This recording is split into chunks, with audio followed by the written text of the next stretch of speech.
A importância de manter o nosso foco. Este é o tema da aula de hoje, na sua matéria Evangelismo Criativo. E eu quero que você abra a sua Bíblia aí em Filipenses, capítulo 3, do versículo 12 em diante. Filipenses 3, 12 em diante diz: não que eu tenha já recebido ou tenha já obtido a perfeição, mas prossigo para conquistar aquilo para o que também fui conquistado por Cristo Jesus.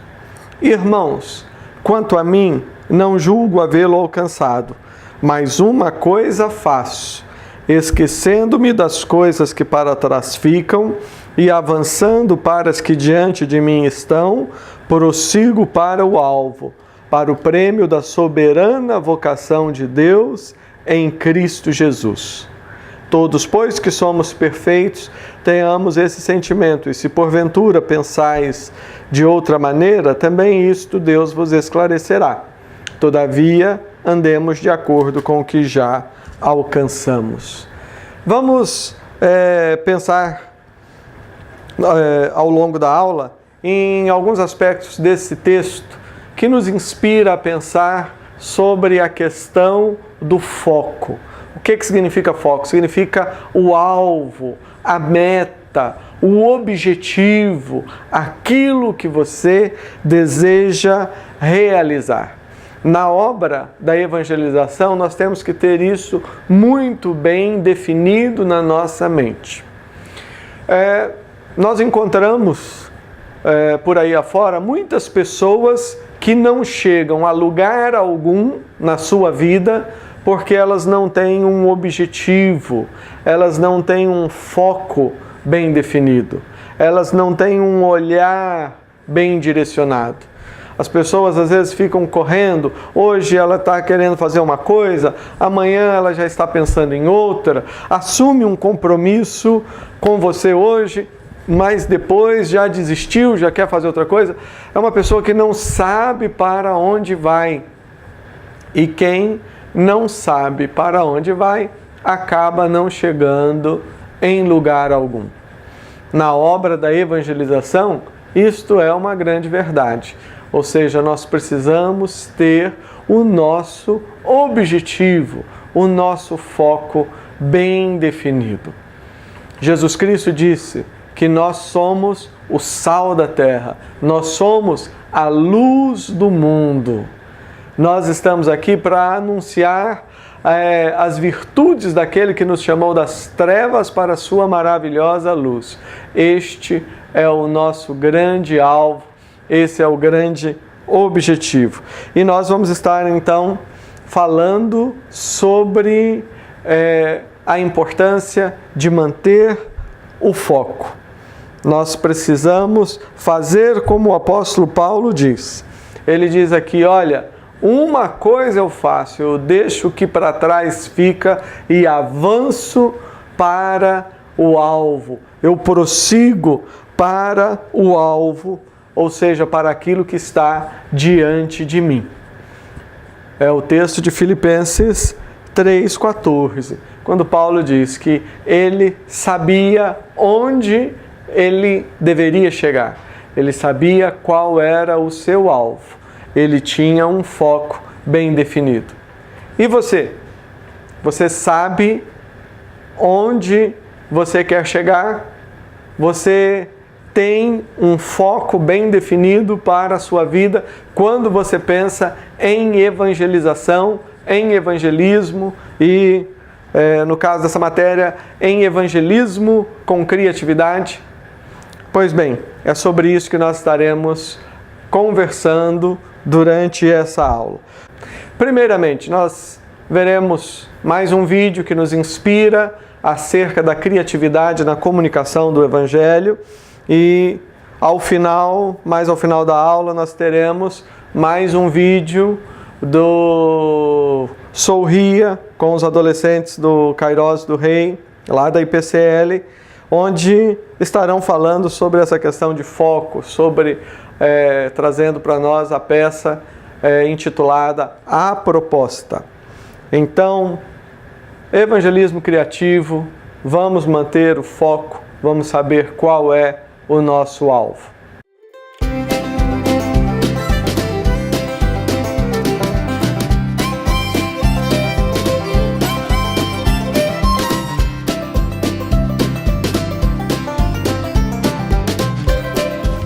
E aí, galera, estamos começando o nosso terceiro episódio de Evangelismo Criativo.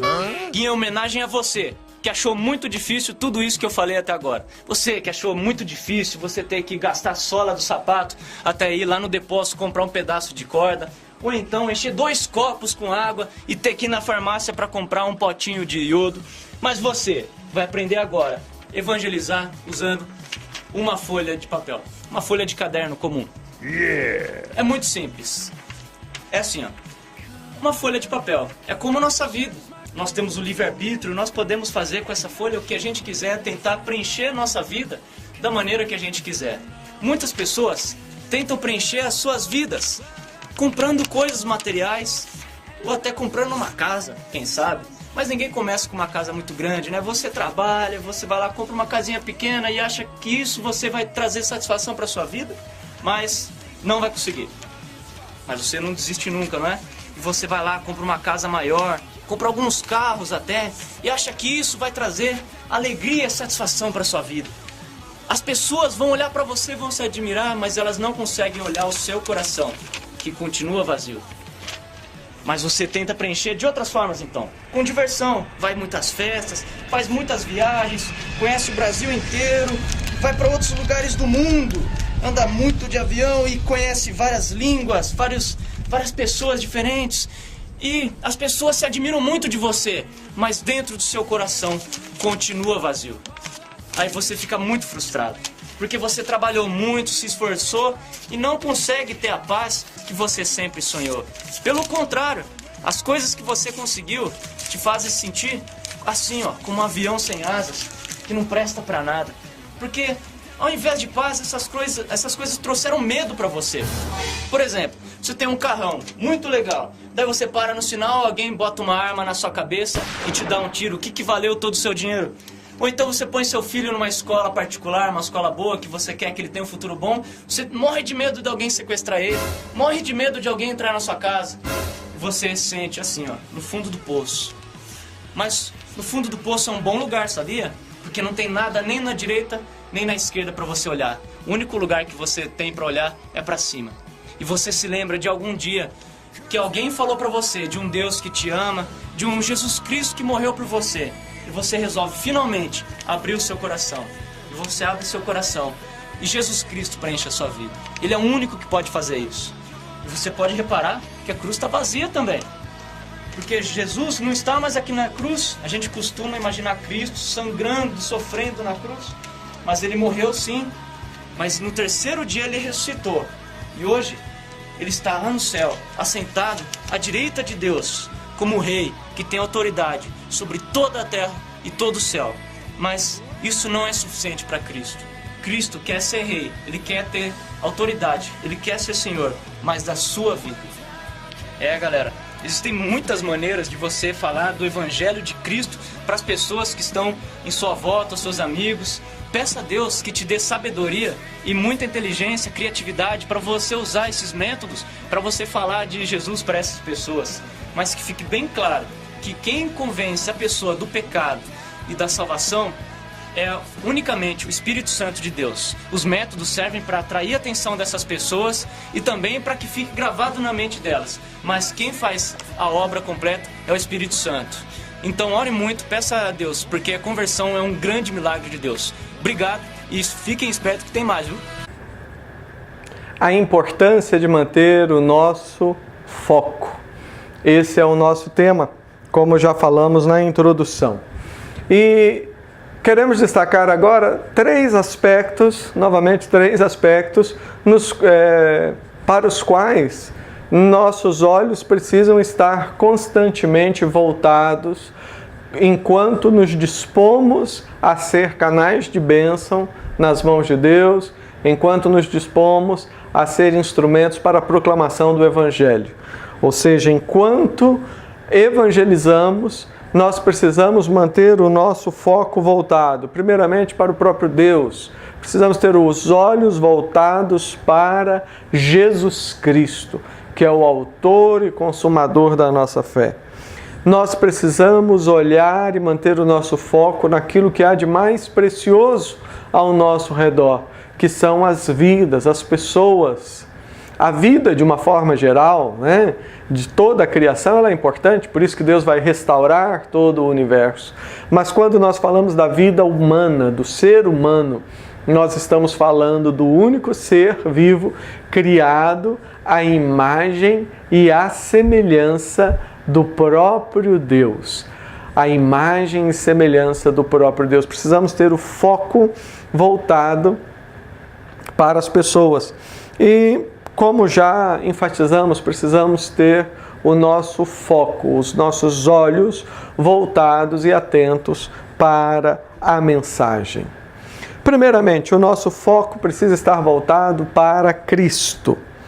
E Paulo, no texto que nós acabamos de ler, ele diz: não que eu tenha já recebido ou obtido a perfeição, mas prossigo para conquistar aquilo para o que também fui conquistado por Cristo Jesus.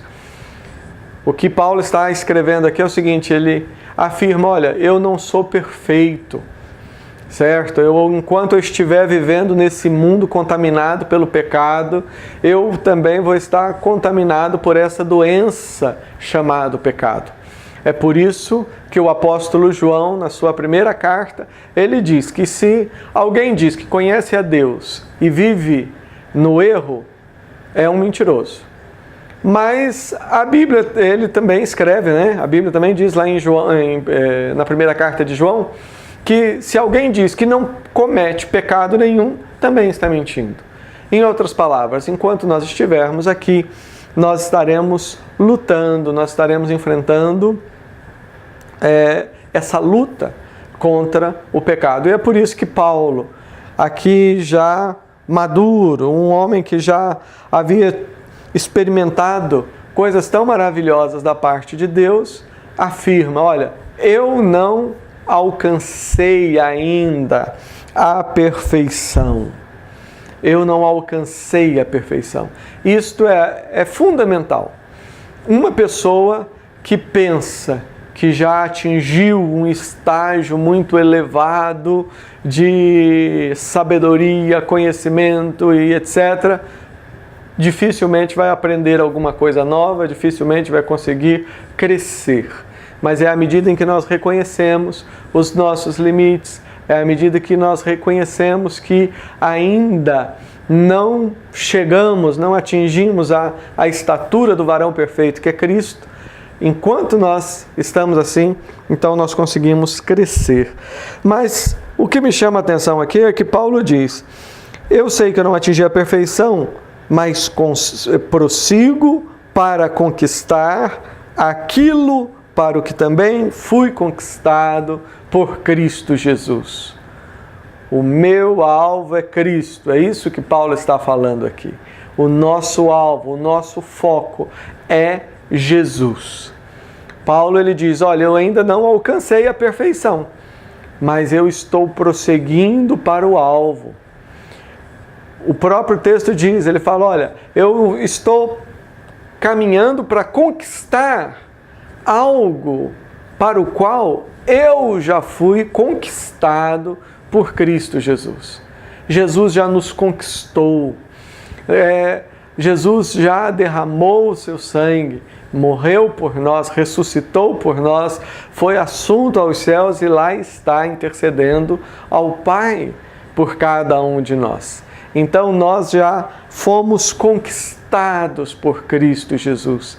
E Paulo então ele diz, olha, eu caminho para o alvo. O caminho era para conquistar aquilo para o que também eu fui conquistado.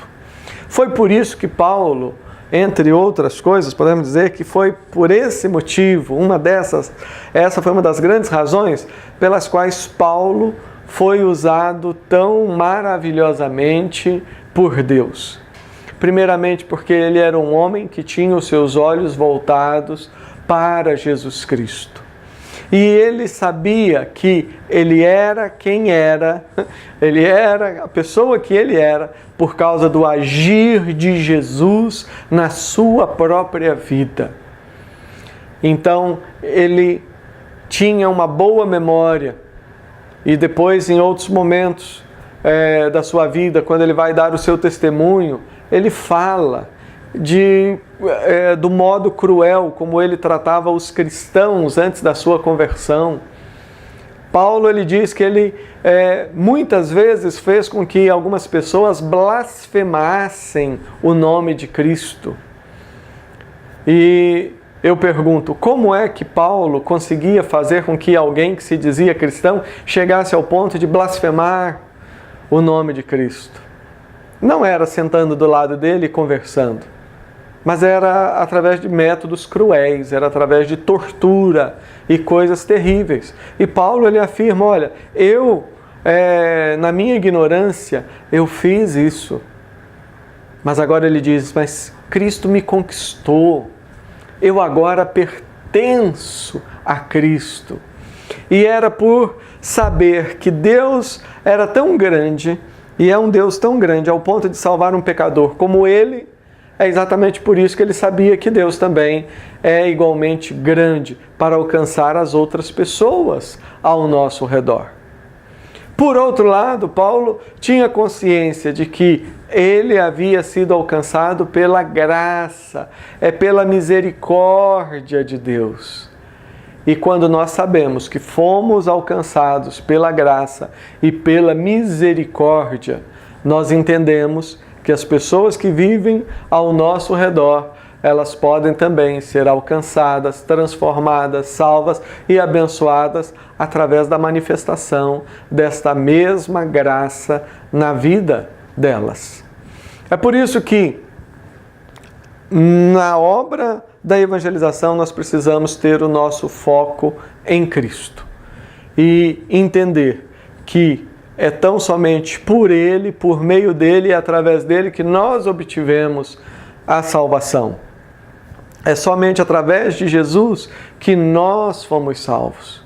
E quando nós entendemos isso, nós entendemos que nós não somos diferentes das pessoas ao nosso redor. Porque isso é triste, às vezes a pessoa teve um passado muito triste, muito terrível, foi uma pessoa muito má e fez coisas assim que desagradaram o coração de Deus, e Deus, com misericórdia, foi ao encontro dela e a buscou. Só que depois que a pessoa encontra com Jesus e experimenta a bênção da salvação, parece que ela esquece disso. E ela começa a olhar para as pessoas ao seu redor, não com olhos de misericórdia, mas começa a olhar com olhos de julgamento. Começa a olhar para os outros como se os outros fossem casos perdidos, como se os outros fossem inferiores. E aqui então nós partimos para o nosso segundo ponto. Ou seja, quando nós temos o nosso foco voltado para Jesus Cristo, nós entendemos quem nós somos e entendemos quem Cristo é. Nós entendemos que essa experiência da salvação que nós tivemos não foi algo por meio de méritos, de merecimentos, mas foi obra da graça e da misericórdia de Deus. Então, quando nós compreendemos isso, nós somos capazes de olhar para o nosso próximo, para as pessoas que vivem ao nosso redor, com misericórdia no nosso coração. Nós devemos manter o nosso foco também nas pessoas. Olhar para quem está ao nosso redor. Jesus Cristo foi um grande exemplo disso. Jesus foi, enquanto esteve aqui, um homem capaz de prestar atenção no próximo. Jesus Cristo conversava com as pessoas.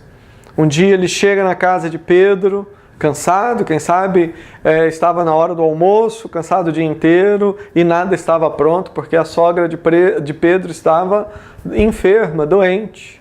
Jesus Cristo vai lá, estende a mão, cura. Jesus ele sabia dar atenção para as pessoas. Um dia chega um leproso perante Jesus. A vida do leproso era difícil, porque o leproso era considerado imundo, ele não podia estar no meio das pessoas, as pessoas não encostavam e, em muitos casos, eles eram tratados com violência. E aquele leproso chega para Jesus e diz: Senhor, se o Senhor quiser, o Senhor pode me purificar. A primeira coisa que Jesus fez foi tocá-lo. Quanto tempo aquele homem não sentia alguém amorosamente tocando, encostando nele? E Jesus diz: eu quero, fica limpo. E a lépra, a enfermidade, diz a palavra de Deus, que foi embora. Jesus, ele tinha os olhos voltados para as pessoas, ele amava as pessoas. Em um momento, os discípulos começaram a dizer para os pais não trazerem as crianças para estarem junto com Jesus, e Jesus falou: não as impeça, o reino de Deus é delas. Outro dia, Jesus pega uma criança e coloca no meio dos discípulos e diz: olha, quem não se tornar como uma criança não herdará o reino de Deus. Como mencionamos na aula passada, Jesus Cristo, na sua viagem entre a Judéia e a Galiléia, ele passa por dentro da Samaria, algo que não era usual dos judeus, principalmente para um mestre, como era o caso de Jesus. E Jesus ele vai porque tinha uma mulher lá numa cidade que em determinado horário estaria indo até a fonte buscar água. E Jesus é a fonte da água da vida. E Jesus ele foi lá para que aquela mulher pudesse ter uma experiência de salvação. E não apenas ela, mas muitas pessoas na sua cidade. Poderíamos aqui ficar horas dando exemplos de como Jesus sabia olhar para as pessoas. Mas muitas vezes nós precisamos pedir a Cristo que cure os nossos olhos. Você se lembra de uma passagem na qual Jesus ele vai curar os olhos de um cego e ele toca os olhos daquele homem e ele pergunta: você está vendo? E o homem diz: olha, eu vejo os homens, mas eu os vejo assim como árvores. E Jesus coloca de novo as mãos e agora ele falou: não, agora estou vendo. É uma passagem que as pessoas às vezes discutem a maneira de interpretar, e alguns dizem que no primeiro momento Jesus curou apenas os olhos, depois o coração, etc. O texto simplesmente descreve isso. Jesus tocando o homem 2 vezes e o homem sendo restaurado na sua visão completamente. Mas o que me chama a atenção naquela passagem é aquela frase que o homem diz: olha, eu estou vendo as pessoas, mas são como árvores. Isso pode significar simplesmente que ele estava vendo, quem sabe ainda não muito bem, a visão estava meio embaçada, mas aquela frase nos faz pensar um outro aspecto. Nos faz pensar que nós, muitas vezes, estamos tendo a mesma dificuldade na hora de olhar o nosso semelhante. Nós olhamos para as pessoas, mas não as enxergamos. Nós olhamos para as pessoas, mas vemos como se elas fossem um vidro, vemos através delas, não as enxergamos, não percebemos, não somos capazes de perceber as pessoas como seres humanos iguais a nós mesmos. Pessoas criadas à imagem e à semelhança de Deus, pessoas que tiveram a sua vida por causa do pecado, se separaram de Deus e que por causa disso estão sofrendo, estão enfrentando tantas dificuldades e que precisam precisam do Senhor Jesus Cristo. Nós nos esquecemos que aquela pessoa que está andando lá na rua, às vezes até alguém que esteja com um comportamento ou fazendo coisas que nós não aprovamos, nos esquecemos que aquela pessoa ela precisa de Jesus. Quantas pessoas ao nosso redor. Nós precisamos, na obra da evangelização, estar com os olhos focados em pessoas. Primeiramente, os nossos olhos voltados para Deus, reconhecendo a graça de Deus, a misericórdia de Deus, com o nosso coração desejando ver o nome de Deus sendo glorificado. E num segundo momento, olhando também para as pessoas que estão ao nosso redor, entendendo que o mesmo poder que Deus usou na nossa vida, o mesmo amor que Deus usou na nossa vida, está à disposição das pessoas também. Deus é um Deus infinito, é um Deus eterno, Ele é onipotente, onipresente, onisciente. Deus, Ele não precisa deixar de amar alguém para começar a amar outra pessoa. Ele não é como nós somos, limitados. Se você está conversando com uma pessoa só, é fácil dar atenção a ela. Se já tem duas, você já tem que se dividir. Se você está num grupo com 10, 30 pessoas, aí você já não consegue. Deus não é assim. Deus, Ele consegue lidar com cada um dos seres humanos como se Ele fosse único. E Deus tem uma história única para cada uma dessas pessoas. Qual que é o nosso papel? Nosso papel é entender que Deus tem um propósito na vida das pessoas, que as pessoas são importantes, precisamos olhar para elas. Se hoje aquela pessoa está fazendo algo que é desagradável aos olhos de Deus, nós precisamos orar, precisamos falar de Jesus, do amor de Jesus por ela. E no futuro, para a glória de Deus, quem sabe aquela pessoa, ela vai estar sendo usada por Deus para alcançar outros que nem eu nem você conseguimos. Na obra da evangelização nós temos que ter o nosso foco em Deus, o nosso foco nas pessoas e o nosso foco também na mensagem, aquilo que nós temos para proclamar. Irmãos, quanto a mim, não julgo havê-lo alcançado, mas uma coisa faço, esquecendo-me das coisas que para trás ficam e avançando para as que diante de mim estão, prossigo para o alvo, para o prêmio da soberana vocação de Deus em Cristo Jesus, nosso Senhor. Olha só, é a mensagem, e a mensagem é Cristo. Paulo diz, olha, o que passou, passou. Eu deixo para trás o que para trás ficou. Nós temos essa oportunidade, nós temos esse privilégio de deixarmos a nossa vida todo dia, todo o momento, nas mãos de Cristo. O dia de ontem está nas mãos de Jesus. Os anos que nós vivemos anteriormente estão nas mãos de Jesus Cristo. Ele é a propiciação pelos nossos pecados. É através da sua graça, do seu amor. Ele nos amou primeiro. Essa é a boa notícia do Evangelho.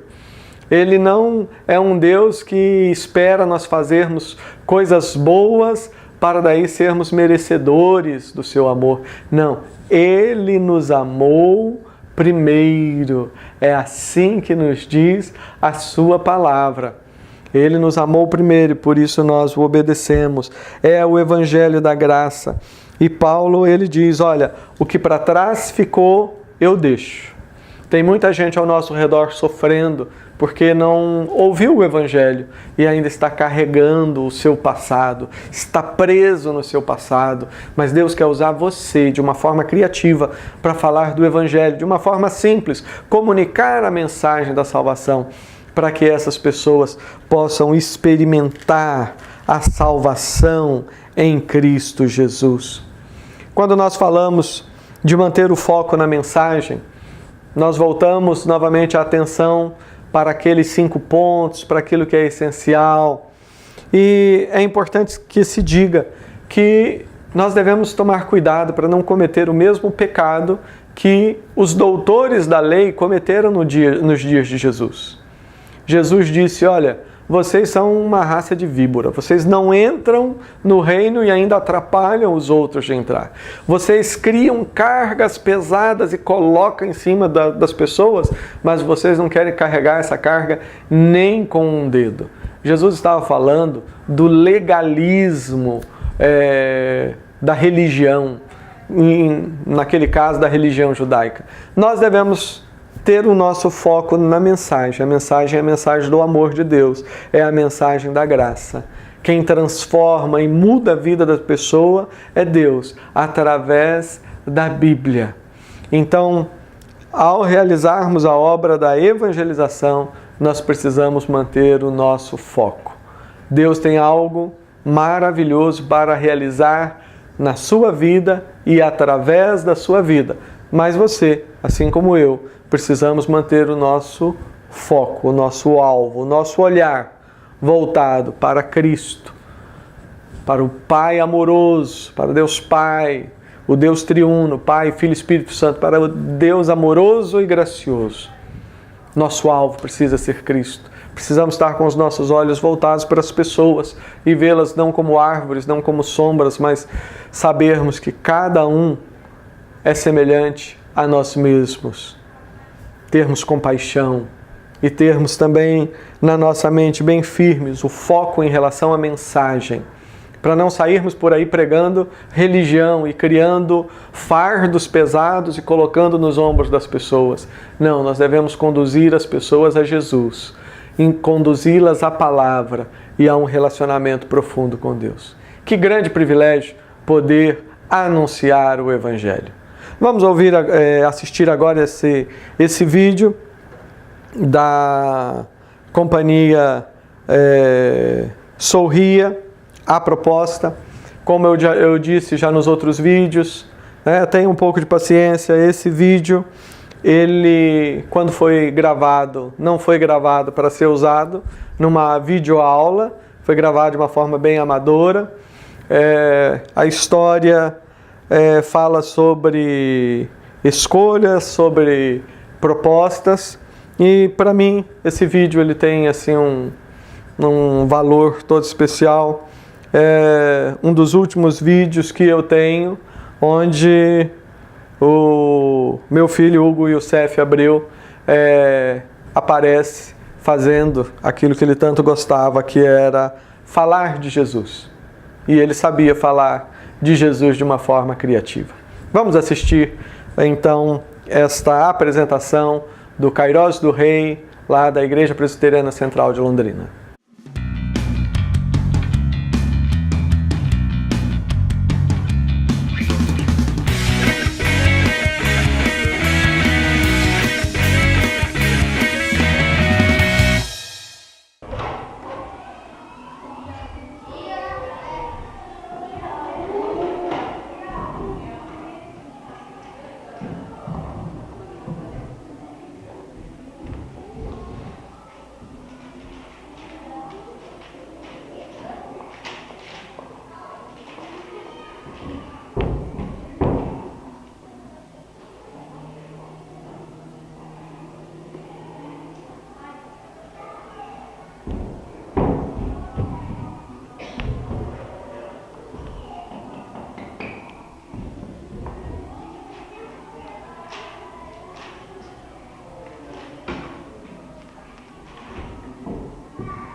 ficou 40 dias ali mesmo, sem comer, sem tomar banho.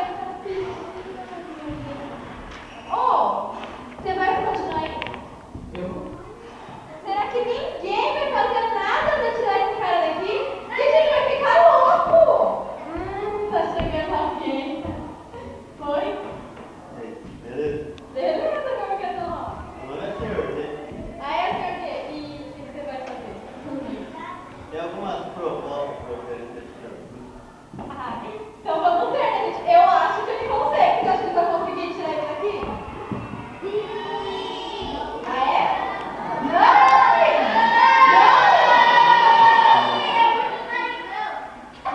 Então vamos ver. Eu acho que ele vai conseguir. Vamos ver, então. Pode chamar. Primeiro eu quero chamar o Mr. Chef. Ô, Mr. Chef. Tudo bom? Bonita, né? Essa máquina, né, gente? Ah, é, não é? Ela transforma vidas.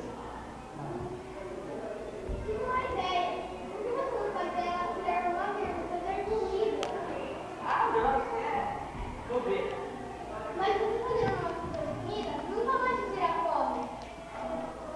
A Bíblia fala que não só de pão viverá o homem, mas de toda palavra que você fala. Eu não. Você E o primeiro não conseguiu, ele não quer comer. Eu acho que tá fazendo regime, sabe? Mas, né? E agora, senhor D? Ah, agora eu vou chamar o cara mais rico que eu conheço. É o Granal. Granada, vamos ver.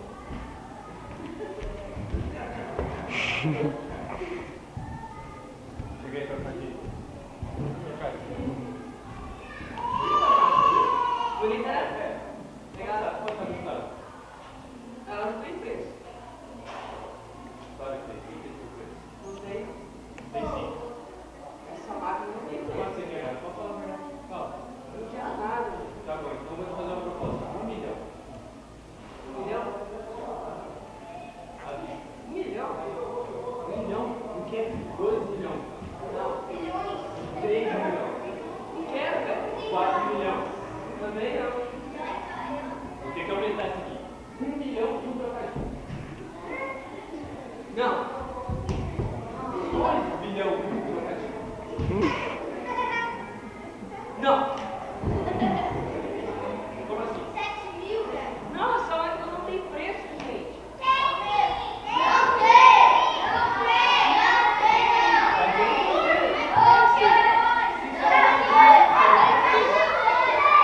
Não vale dinheiro, não serve pra nada. Pra que serve esse negócio aqui? Ela vai transformar vidas.